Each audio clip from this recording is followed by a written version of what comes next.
Hello everyone, welcome back to our channel. In today's video, I'll show you how you can fix Start menu and search bar not working on Windows 11. So let's get started.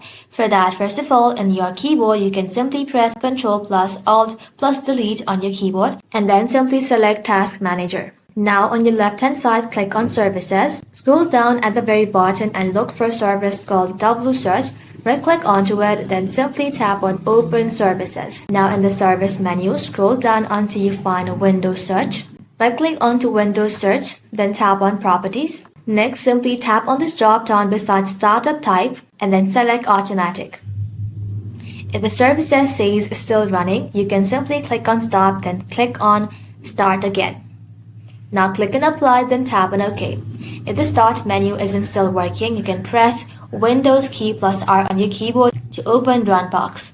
Now type in PowerShell and then press Enter. Now inside the PowerShell command, you have to write this command as it is in the PowerShell window and then press Enter and let the command finish running. If the issue still continues, you can simply open up your taskbar by right-clicking onto it, tap on Taskbar, and then simply click on Run a New Task. Now type in CMD, check the box that says create this task with administrative privileges and then press OK. In the command prompt, you can type in sfc /scan now and then press enter again. Now wait for system scan to reach up to 100%. This process will automatically repair any corrupted system files.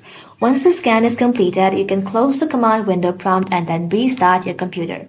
After restarting, your Start menu and your search bar should be working properly again. That's it. Thank you all for watching. If this video was helpful, leave a like and sub, and I'll see you in the next one.